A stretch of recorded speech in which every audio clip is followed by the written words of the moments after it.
Welcome to Sew Very Easy. My name is Laura, and let's take a very simple quilt pattern and give it some dimension.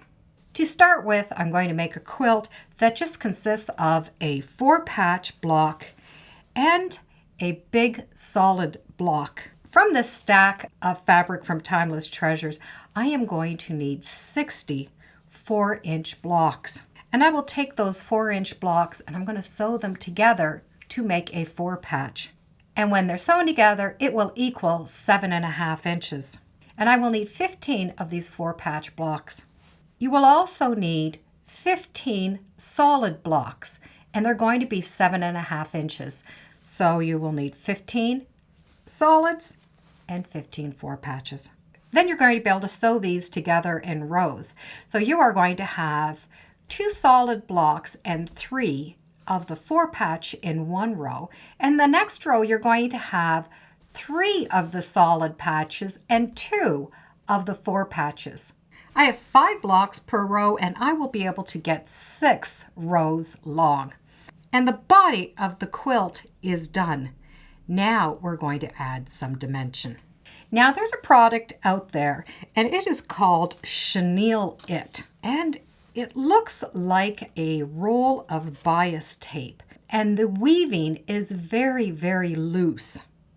And when this is stitched on and then washed, it makes chenille. And each roll is about 25 yards.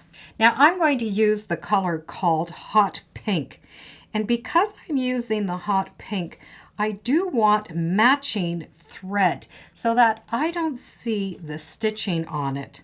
And I'm going to use Coats thread color 1840 because it's a very close match. Now with this roll of Chenille-it, I'm going to stitch just using a straight stitch down in all of the intersections, not in the 4-patch, just all the way along the edges. I'm going to use foot 34D. It has a beautiful center mark in it so that I'm able to see, and it covers a good portion of the tape, so the tape won't move. So you will set your machine up to just a normal stitch. You don't have to go very tight. And stitch all the way down the center, following the center lines.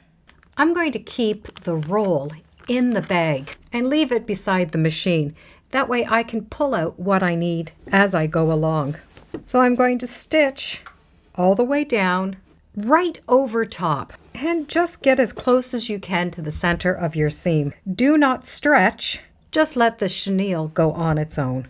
And just stitch it down.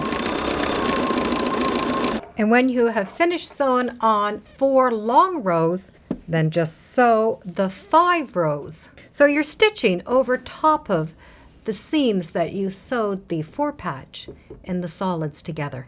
Now the 34C is a really nice foot to use because it's clear and it also has some markings.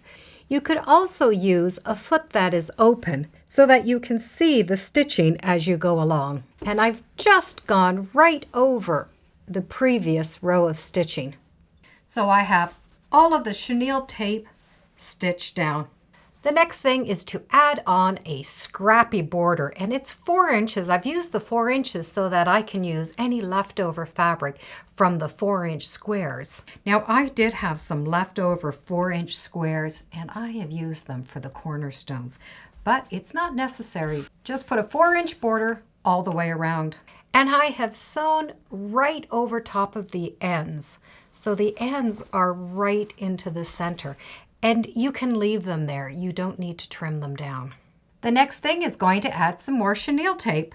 And sew that chenille tape, just like you did in the cross sections here, all the way around the edge of the border, coming right off the edge. The next one you're going to stitch all the way down the next seam, coming right off of the end. So the Chenille-it is all down and it's ready to be quilted.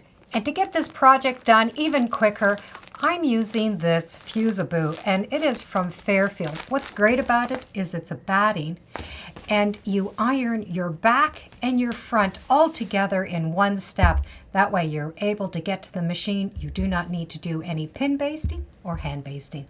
Now I can get this quilted. And now that we have it quilted, we need to trim it down and get it ready for binding. Prepare your binding the way you normally would.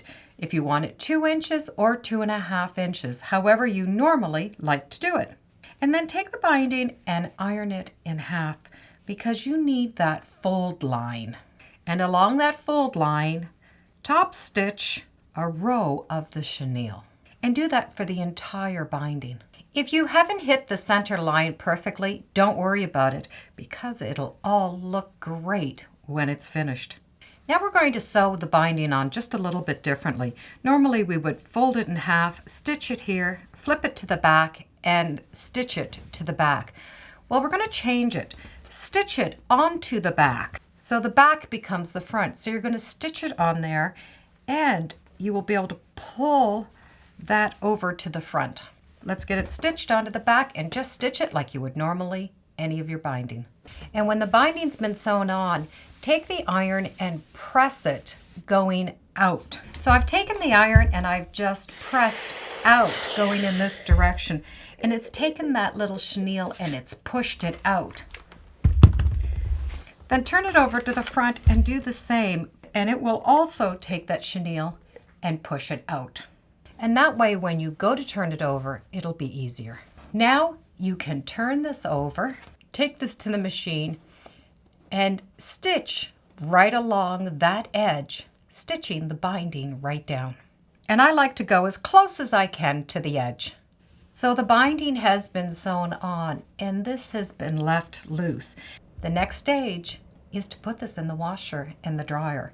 Now you can wash it on delicate and dry it on delicate, and what's going to happen is this is all going to get fuzzy. So from this, with a little help from this, we get this. So all that chenille just went all fuzzy, which is what chenille should look like. Now if you're wondering how much lint you're going to get in your dryer, well, not that much. And you can see now that any of the lines that you did not sew over perfectly, you can't tell, not even in the binding. No matter what you've done, it turns out great. So that little thin piece of chenille will equal this.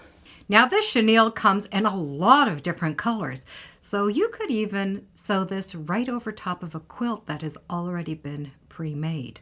How about clothing, crafts, hobbies? Well, I think the cuteness of the chenille could go a long way. Thank you for joining me today on Sew Very Easy. Feel free to subscribe, and as always, come on back. Let's see what we're sewing next time in the sewing room. Bye for now.